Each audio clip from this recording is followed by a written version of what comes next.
பாதியில் வந்தவங்களாகட்டும். நான் கடைசியாக பேசினது மட்டும் என்ன இது இவ்வளோ பெரிய இயக்குனர் இப்படி டேரிங்காக பேச அப்படி தான் தப்பாக தோணும். அதுக்காகத்தான் நான் ஆரம்பத்துலேருந்தே என்னென்ன நடந்ததுன்ற உண்மையில் பூரா சொல்லிட்டேன். நான் எவ்வளோ காயப்பட்டிருக்கேன், என்ன எவ்வளோ குத்திக்கிட்டே இருந்தாங்க 4-5 தடவை. 1-2 வார்த்தைகள் இல்லை, அந்த வார்த்தையில் பூரா நான் உங்களுக்கு பரிமாறிட்டேன். அது கொஞ்சம் இன்னும் இருக்கேன் மனசுக்குள்ளே. இதெல்லாம் நான் சொல்லிட்டேன். இப்போ அது மாதிரி ஏதாவது விட்டு போனது இருந்தாலோ அல்லது நீங்கள் உங்களுக்கு ஏதாவது சந்தேகங்கள் இருந்தாலோ நீங்கள் என்கிட்ட கேட்கலாம், நான் பதில் சொல்ல தயார். ஏன்னா என்கிட்ட உண்மை இருக்குன்ற போது நான் ஏன் இந்த கேள்விக்கு நம்மளால பதில் சொல்ல முடியுமா, அதுக்கு பதில் சொல்லணும் அப்படி யோசிக்க வேண்டியதில்லை. எந்த கேள்விக்கு பதில் சொல்ல முடியும். ஏன்னா என்கிட்ட நேர்மை இருக்குது, என்கிட்ட உண்மை மட்டும்தான் இருக்கு. அவன் இவன் பிதாமகன் மாதிரி ஒரு படம் எடுத்ததுக்கு அப்புறம் அவன் நீ கூறல அப்படின்னு சொன்னது அவன் தான் முட்டாள்னு நீங்க சொல்றீங்க இல்லையா, அதை எழுதுங்க. அது எல்லாத்தையும் நீங்க எழுதுங்க சார். அவனுக்கு கூறுக்கா இல்லைன்றது நீங்க கூறலன்னு சொல்றீங்க இல்லையா, நீங்க எழுதுங்க.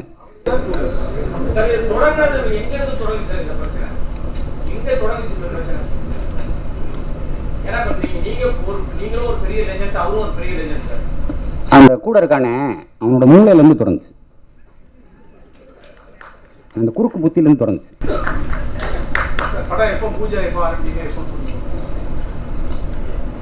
நான் எடுக்க போற படமா இல்லை அவங்க எடுக்க போறதா? அவங்க எடுக்க போறது எனக்கு தெரியாது. அது இன்னும் 2-3-4 மாசம் ஆகும் சார்.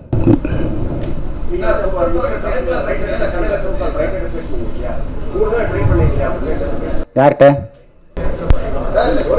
ரைட்டர்ல பாரதி ராஜா சார்கிட்ட.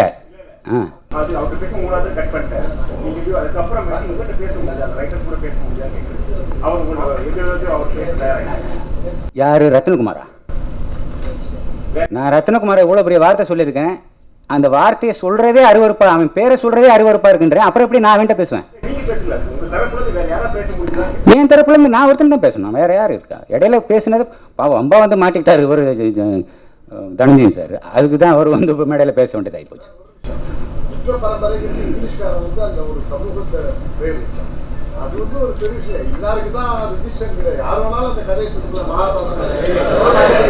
அதான் நான் சொன்னேன்.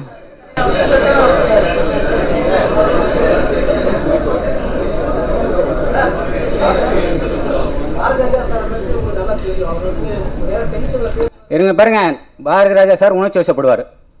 அவர் மட்டும்தான் மனுஷனா? எங்களுக்கு நாங்களாம் மனுஷன் இல்லையா? எங்களுக்கெல்லாம் உணர்ச்சி வசப்பட மாட்டோமா? புழு பூச்சி கூட உணர்ச்சி இருக்கு. எதை எடுத்தாலும் பேசிட்டு நான் உணர்ச்சி வசப்பட்டு பேசிட்டேன். உணர்ச்சி வசப்பட்டு பேசிட்டேன்னா என்ன அர்த்தம்?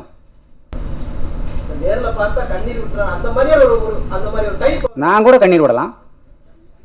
கண்ணீர் தானே, யார் வேணாலும் விடலாமே. யாரு? நானும் அவரும் சேர்ந்துட்டு கான்ட்ரவைஸ் பண்ணி அந்த படத்தை பப்ளிசிட்டி கொடுக்குறோமா? அதான் அவருக்கு சொன்னேனே பதில் இல்லை. அது யாரோட மூளையிலேருந்து வந்திருக்குன்னு அவனுக்கு அது தேவைப்பட்டிருக்கு. இப்போ அவனை பற்றி பேசுகிறேன் இல்லையா, இது அவனுக்கு விளம்பரம் தானே. அது இப்போ நாளைக்கு பல பேருக்கு இங்கே வந்திருக்கிற ரத்னகுமார் அவன் யார் அப்படின்னு தெரியாது. இப்போ தெரியும் உங்களுக்கு.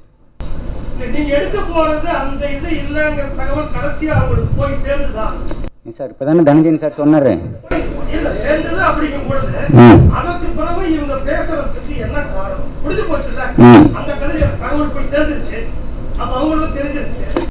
என்ன காரணம் பாரதி ராஜா சார்?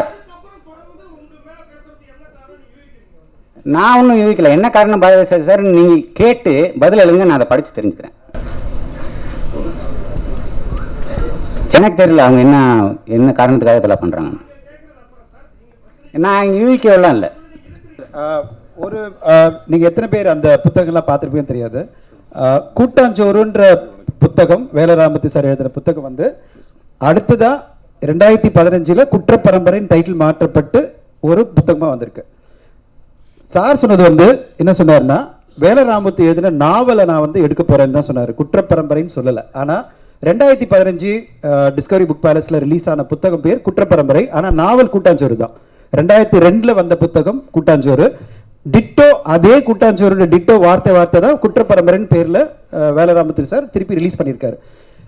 யாரோ மிஸ் அண்டர்ஸ்டாண்டிங் என்னன்னா, எதுக்கு ஒரு ஜெனிசிஸ் யாரோ ஒருத்தர் கேட்டாங்க, அதை நான் சொல்லிடுறேன் தெளிவா. அதை தான் நான் சார்ட்ட எக்ஸ்பிளைன் பண்ணிட்டு அப்புறம் அவங்ககிட்ட தெரிஞ்சுக்கிட்டேன். என்ன கன்ஃபியூஷன் வந்திருக்குன்னா, குற்றப்பரம்பரைன்ற டைட்டில் அந்த புத்தகம்னால சார் வேலராமத்திரி அந்த புத்தகம் எடுக்கிறேன்னு சொன்னதால ஆக்சுவலி அவர் படிச்சது குற்ற பரம்பரை புக் இல்லை, அவர் படிச்சது கூட்டாஞ்சோறு. ஆனா இவங்க புரிஞ்சுக்கிட்டதை எப்படி புரிஞ்சுக்கிட்டு போயிட்டு இருக்குன்னா, குற்றப்பரம்பரைன்னு வேற தலைப்பில் இப்போ வந்திருக்கிற புத்தகம், அப்போ குற்றப்பரம்பரை தான் எடுக்கிறாங்கன்ற மாதிரி கன்ஃபியூஷன் ஆயிடுச்சு. ஸோ நீங்க கேட்ட கேள்வி இதுதான் வந்து புத்தக ஜெனிசிஸ். ஓகே, இந்த கதை வந்து 1957 நடக்கிற ஒரு கதையா தான் கூட்டாஞ்சோறு புத்தகம். அவர் குற்ற பரம்பரை 1915 19 வந்து துப்பாக்கி சூடு. இதுக்கும் அதுக்கும் சம்பந்தம் இல்லை. அதுதான் பாலாசாரி கிட்ட எக்ஸ்பிளைன் பண்ணாரு. இந்த கதைக்கும் அந்த கதைக்கும் சம்பந்தம் இல்லை, நான் கதைக்களம் மட்டும் எடுத்துட்டு வேற ஒரு கதை பண்றேன்னு சொன்னதை நான் எக்ஸ்பிளைன் பண்ணேன். பாரதிதாசன் டைரக்டா நான் எக்ஸ்பிளைன் பண்ணேன். ஃபங்க்ஷன் போகும்போது நான் எக்ஸ்பிளைன் பண்ணேன், எல்லாத்துக்கும் தெளிவாக சொன்னேன். சார் பாலா சார் திருப்பி சொல்றது என்னன்னா, அவர் கதைக்களம் ஒன்று எடுத்துட்டு வேற ஒரு கதை பண்றாரு அப்படின்னு தான் நான் சொல்லியிருந்தேன். நான் மேட்ரு அங்கே முடிஞ்சிச்சு நினைச்சோம். இன்னைக்கு நான் போய் எக்ஸ்பிளைன் பண்ணதும் அதே தான். திருப்பி நான் அவர்கிட்ட எக்ஸ்பிளைன் பண்ணேன். பாலா சார் சொன்னது இதுதான். ஆனால் திருப்பி நம்ம வந்து அதை இஷ்யூ பண்ணிட்டே இருக்கோம். பிகாஸ் அந்த படம் அந்த புத்தகம் வந்து குற்றப்பரம்பரை பேர்ல வந்ததோட பிரச்சனை ஆயிடுச்சு. அது கூட்டாஞ்சோறு பேர்ல திருப்பி வந்தது அந்த பிரச்சனை வந்திருக்காது. நான் எக்ஸ்பிளைன் பண்ணதுக்கு அவர் என்ன சொன்னார் வந்து, ரத்னகுமார் தான் திருப்பி பேசுறாரு. அவர் என்ன சொன்னார் வந்து, ஒரே ஒரு இதான் சார், இது வந்து என்ன பிரச்சனை இருக்குன்னா, வேல ராமத்து எழுதும்போது அந்த இன்டர்வியூ நீங்க படிச்சீங்கன்னா தெரியும், பாரதிதாசரை பத்தி ஒரு பர்சனலா ஒரு கமெண்ட் பண்ணியிருக்காரு. ஓகே, அந்த பர்சனலா ஒரு கமெண்ட் வந்து அவங்களை ஹர்ட் பண்ணியிருக்கு. அதுதான் ஃபிளேர் அப் பண்ணிட்டே இருக்கு திருப்பி. ஸோ அது பாலா சார் சொல்லலை. ஆனால் அவங்களுடைய பாயிண்ட் ஆஃப் வியூ என்னன்னா, பாலா சார் ஏன் வந்து மறுப்பு தெரிவிக்கல, அதாவது இவ்வளோ பெரிய டேரக்டர் வந்து அவர் சொல்லிட்டாரு அப்படின்ற ஒரு கோவத்தில் வேற விஷயமா ட்ராக்காக போயிட்டு இருக்கு இந்த மேட்டர். நாங்கள் போயிட்டு சமாதானப்படுத்த போகும்போது எழுத்தாளர்களுக்கு இடையே நடக்கிற மோதல்ல ரெண்டு படைப்பாளிகள் மோதிக்கிறீங்களா? வேலராமமூர்த்தி கதையை நான் படிச்சிருக்கேன். பெருங்காமநல்லூர் 1920 சம்பவமே எனக்கு தெரியும். ரெண்டுமே வேற. இது உங்க அப்பா பேஸ் பண்ணி இந்த வேலராமமூர்த்தி வந்து ஒரு கதை பண்றாரு. இது வந்து வரலாறு. திருமங்கலத்துல இருந்து சித்துப்பட்டி கிட்ட போய் போலீஸ்காரங்க போய் அடிக்கும் போது இது சம்பவம் தெரியும். தெரியுங்களா? இந்த வரலாறே எனக்கு தேவையில்லாம இப்படி ரெண்டு கதைகள் வந்திருக்குங்கிறது எனக்கு புரியவே. இது ரெண்டுமே வேற. ரெண்டும் நான் படிச்சிருக்கேன். இந்த பிஸ்னி என்ன கேட்டீங்களே, வேறன்றது நீங்கள் சொல்கிறது மட்டும் எனக்கே தெரியும். இப்போ நீங்கள் இந்த வரலாறுன்னு சொல்கிறீங்களே, பெருங்காமநல்லூர் அதுவே எனக்கு தெரியாது. ஏன்னா அந்த கதைக்கு இது வேற. சார்ஜ் வைக்கிற மாதிரியே பாரதிராஜா வேலராமமூர்த்தி மேல வைக்கிறார். ரெண்டு எழுத்தாளர்களுக்குள்ள நடக்கிற சண்டையில ரெண்டு படைப்பாளிகள் மோதிக்கிறீங்களோன்னு ஒரு தோற்றம் இருக்கு. அதை பத்தி சொல்லுங்க. ஃபர்ஸ்ட் ஆஃப் ஆல், இந்த படைப்பாளிகள் அப்படின்னு சொல்றதுல எனக்கு உடன்பாடு இல்லை. என்ன படைச்சிட்டோம்? இப்போ என்னத்தை சினிமா தானே எடுக்கிறோம்.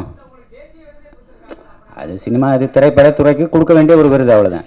படைப்பாளி நான் படைப்பாளி என்னத்தை ஏதாவது புதுசாக படைச்சிட்டோமா?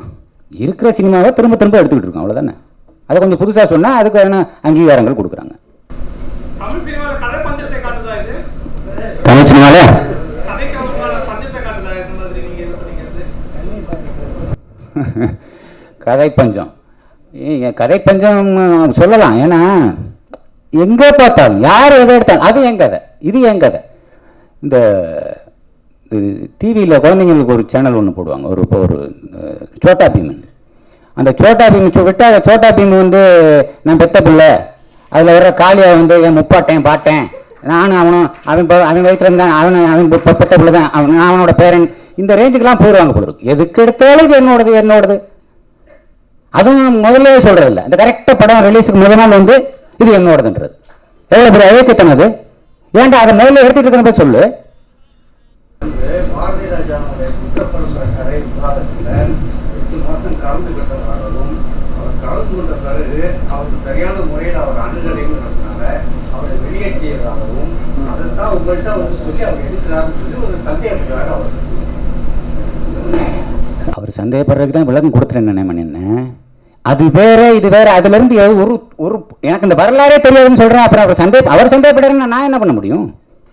அண்ணே அது இல்லை சார் தினம் ஃபோன் பண்ணி அப்படி வந்துருச்சு, அது நான் சொல்லலை, அது அப்படி சந்தேகப்படாதீங்க அப்படின்னு சொல்லிட்டே இருக்க முடியும். சரி, இந்த படத்துல விஷால் ஆர்யா நடிக்கிறதா ஒரு தகவல் இருக்கு, அது உண்மையா? அதையாவது சொல்லுங்க. விஷால் ஆர்யா மட்டும் இல்லை, இன்னும் 4-5 பேர் நடிக்கிறாங்க. விஷால் ஆர்யாவும் நடிக்கிறாங்க. பாரதிராஜா வந்து ஒரு கமெண்ட் அடிச்சதா ஒரு தகவல் இருக்கு. தன் இனத்தின் வரலாறு குற்ற பரம்பரை கதையில ஒரு தெலுங்குக்காரர் கேரளத்துக்காரர் நடிக்கிறாரு, அதை என்னால் ஒத்துக்க முடியாது. சினிமாவை வந்து இனமாவோ மொழியாவோ மதமாவோ தேசமாகவோ கூட பிரிச்சா அது மாதிரி அயோக்கியத்தனம் எதுவுமே கிடையாது. சினிமா உலக மொழி. இதுதான் என்னோட அபிப்பிராயம். வணக்கம், நன்றி.